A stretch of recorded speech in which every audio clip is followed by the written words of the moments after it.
East Texas, July 16, 1839. A column of 500 Texan militia under President Mirabeau Lamar is closing on a Cherokee village along the Neches River. The Cherokee chief who comes out to meet them is 83 years old. His name is Duwali, the Bowl, the white settlers call him. He has been principal chief of the Texas Cherokee for as long as anyone can remember. He is wearing a sword, a military officer's sword. The handle is engraved with an inscription. It was given to him as a gift of friendship and brotherhood by Sam Houston 3 years earlier, during the months when Houston, briefly, ran a country. By dusk, Chief Bowles will be dead on the battlefield, killed by the army of Houston's successor. He will die wearing the sword. This is the story of the nation Sam Houston created, and of what happened to it the moment he stopped looking. Welcome back to the Western Ledger. I'm Lamar. Last time we watched Sam Houston, lying wounded under an oak tree at San Jacinto, dictate the surrender of the largest army in North America. He had won independence for a new nation, the Republic of Texas. For the next 9 years, Texas would exist as its own country, with its own president, its own army, its own diplomats in London and Paris. It would also be bankrupt, undefended, internally divided, and almost completely surrounded by enemies. This is the story of the nation that almost wasn't. The Republic of Texas was born poor. When Sam Houston took the oath as its first president in October of 1836, the new nation had no treasury, no army worth the name, no industry, no functional postal service, and a population, about 30,000 people, that was already showing signs of the political faction fighting that would define the next decade. Houston, who knew exactly how thin the new nation's resources were, made 3 decisions in his first term that defined his presidency. First, he would seek annexation by the United States as quickly as possible. The Republic, in Houston's calculation, was a temporary arrangement. The goal was not Texas as a permanent independent country. The goal was Texas as a U.S. state. Second, he would keep the peace with the Comanche. A war with the largest and most powerful Indian nation on the continent was something the new republic could not survive. Houston had spent his adult life learning to negotiate with indigenous peoples on their own terms. He intended to apply that skill. Third, he would slash spending. The army was demobilized. The Navy was sold. Government salaries were cut. Houston's republic ran on something barely above empty. 2 years and 2 months later, in December of 1838, the Constitution of the Republic forced Houston to step down. The presidency was a single 3-year term. He could not succeed himself. The man who succeeded him was his own vice president, and his opposite in every way. Mirabeau Bonaparte Lamar, yes, that was his real name, was 40 years old. A Georgia-born journalist and poet who had ridden into the Texas Revolution as a cavalry private. Sam Houston had commissioned him a colonel 10 minutes before the Battle of San Jacinto. Lamar had come out of that battle a hero, ridden the wave to the vice presidency, and now, in December 1838, to the office itself. He believed in destiny. Lamar believed Texas was meant to be an empire stretching from the Sabine to the Pacific Ocean. He believed the Comanche were savages to be exterminated, not negotiated with. He believed annexation by the United States was a betrayal of everything San Jacinto had won. Within months of taking office, he moved the capital. He moved it out of the city of Houston, a town named for the man he had just succeeded on the safe coastal lowlands, and to a new town 300 miles north on the open prairie at the very edge of Comanche raiding country. He named the new capital after Stephen F. Austin. He called it the seat of empire. It was about to become something else. Lamar had inherited Houston's policy of Comanche peace. He did not believe in it. In his first message to the Texas Congress, the new president declared his intention to wage what he called an absolute and unqualified hostility against the Indians. He wanted them removed from Texas entirely, by force if necessary, by extermination if force did not work. The Comanche, who had returned Houston's diplomatic gestures with reasonable replies for 2 years, did not yet know that the men they had been negotiating with had been replaced. In March of 1840, a delegation of 33 Pennateca Comanche, chiefs, women, and children, rode into San Antonio under what they understood to be a flag of peace. They were there to discuss the return of white captives. Texan officials had demanded that all captives be brought to the council. The Comanche had brought one, a young girl named Matilda Lockhart, whose treatment in captivity was so brutal that her appearance, when she was finally placed in Texan hands, would shape everything that happened next. The Texan commissioners demanded the rest of the captives. The Comanche chiefs, by their own understanding of how their people were organized, did not control the rest. Captives were held by individual families in various villages, not by the chiefs as a group. The negotiation was impossible. The Texan officials decided to take the chiefs hostage. They had a company of soldiers waiting in an adjoining room. What happened next is now called the Council House Fight. It was not really a fight. It was a slaughter inside a public building in the middle of San Antonio. When the Texans drew weapons and announced their intention to take the delegation hostage, the Comanche, including the women and children, drew their own and tried to flee. 35 Comanche were killed in and around the council house, 12 principal chiefs, 23 others. 7 Texans died in the chaos. In the Comanche understanding of war, what happened that day was not a battle. It was a crime against diplomatic immunity so severe that no future peace could be possible. They killed all 13 remaining white captives in their villages within weeks. And then they prepared their answer. In August of 1840, a war chief named Buffalo Hump led somewhere between 500 and 1,000 Comanche warriors out of Comancheria, south through the heart of Texan settlement, all the way to the Gulf of Mexico. It was the deepest raid into white settlement by any Indian people in 19th century American history. They sacked the town of Victoria on August 6th.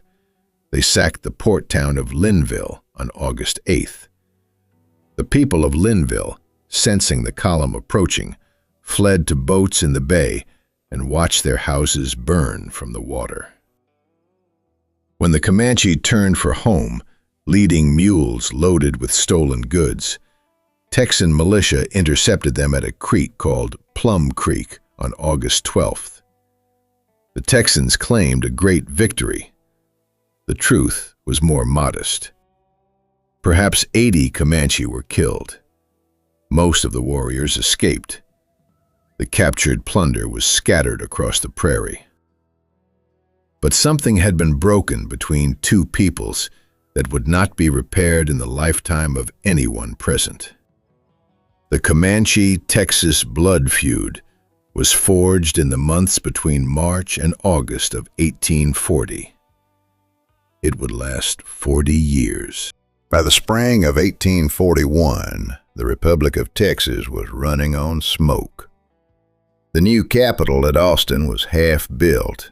The army Lamar had assembled to fight the Comanche had nearly bankrupted the treasury, and the paper money issued by the Republic, known as redbacks for the color of their reverse, was trading at 15 cents on the dollar in Galveston, less than that in New Orleans, and refused entirely by some merchants in foreign ports. Lamar's response was to double down on grandeur. In June of 1841, he dispatched 320 men from Austin on what he called the Santa Fe Expedition.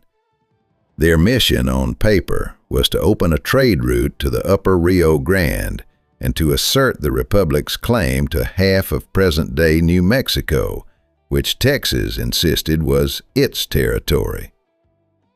The plan had three problems. First, the territory between Austin and Santa Fe was 800 miles of high desert, much of it controlled by hostile Comanche. The expedition had no reliable maps. Second, the people of Santa Fe did not consider themselves Texan. They considered themselves Mexican. They had not been consulted on the question. Third, the Mexican governor of New Mexico, a man named Manuel Armijo, had been warned the expedition was coming. He was waiting. The expedition reached New Mexico in October, starving, exhausted, their horses dead. Armijo did not have to fight. The Texans surrendered. What followed was a forced march of 2,000 miles to Mexico City, in chains, in winter. Men collapsed and died on the road. The survivors, eventually released after international diplomatic pressure, returned to Texas with a story that confirmed what the Republic's enemies had been saying. The Texans could not be trusted to run a country. Lamar's term ended in December of 1841, 6 weeks after the expedition's surrender. He left office bankrupt, defeated, and replaced by the only man in Texas who had warned him not to try. Sam Houston was president again. He inherited a treasury that owed $7 million on a tax base of less than 30,000 people. He inherited a Comanche frontier that had been ruined by the Council House fight and the Great Raid. He inherited a Mexico that had not given up on retaking Texas. In March of 1842, 4 months into Houston's second term, a Mexican column under General Rafael Vasquez crossed the Rio Grande and briefly retook San Antonio. He withdrew before the Texans could mass against him. 6 months later, in September, a second Mexican force under General Adrian Wall did the same, this time taking 60 Texan prisoners with him when he left. The Texan response, an ill-planned, punitive expedition into Mexico, ended in disaster at a place called Mir. 200 Texans were captured. 17 of them were executed by Mexican firing squad after a lottery that became known as the Black Bean. The Republic's reputation by the end of 1842 was that of a country whose name no foreign power needed to take seriously. Houston, looking at all of it, came to a conclusion he had reached almost from the beginning. This nation could not survive alone. The decision Houston had reached was annexation. The problem was that Washington was not ready to listen. For most of the early 1840s, the United States Congress had treated Texas as a problem. Admitting Texas meant admitting another slave state, which Northern senators would block. It also meant inheriting Texas's unfinished war with Mexico. Both reasons gave Washington political cover for doing nothing. Houston's response was to make doing nothing dangerous. He began cultivating Britain and France as alternative patrons. British diplomats visited Austin. French recognition arrived in 1839. British emissaries offered to mediate a permanent peace between Texas and Mexico, with one condition: Texas would have to abolish slavery. Houston declined. The Republic's economy ran on cotton. Cotton ran on slavery. To abolish it was politically impossible for any Texas president. But Houston let the conversation continue publicly where Washington could see it. He was a former American congressman playing his old country with the most cynical patience of his career. He calculated, correctly, that the United States would only act to acquire Texas if it feared losing Texas.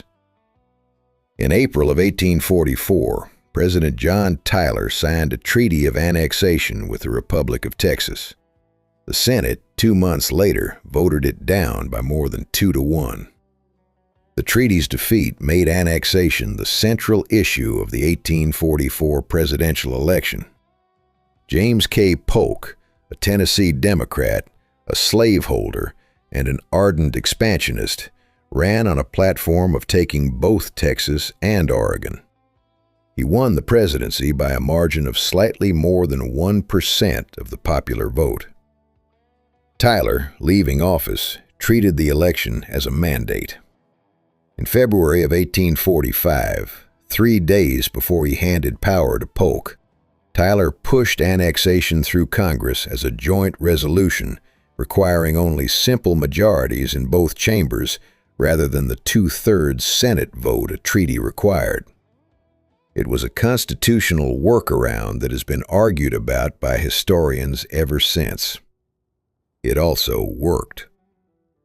Texas voters ratified the annexation in October. On December 29, 1845, the United States Congress formally admitted Texas as its 28th state. The formal handover took place in Austin nearly 2 months later, February 19, 1846. The new American flag was raised. The Texan flag, 9 years and 4 months after it had first flown over an independent country, was lowered. Anson Jones, the last president of the Republic, stood beside the flagpole as the ceremony ended. He turned to the crowd and delivered the line that has closed the Republic ever since. The Republic of Texas is no more.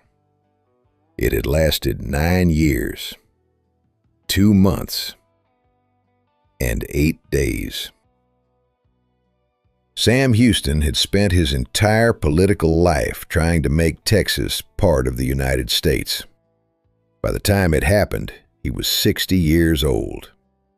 The man who had walked out of Tennessee as a wreck had walked his adopted country, drunk and disgraced and bankrupt, all the way into the Union. But the country that had taken Texas in had also taken in the unfinished argument with Mexico.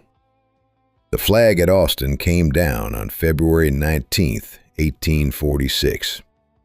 9 weeks later, on the morning of April 25th, on the north bank of the Rio Grande, a 63-man patrol of American dragoons was ambushed by 1,600 Mexican cavalry.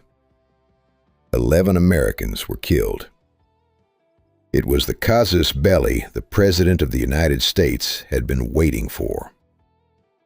Next time, Manifest Destiny and the road to the war that took half of Mexico into the United States. Subscribe and hit the notification bell so you don't miss it. I'll see you there.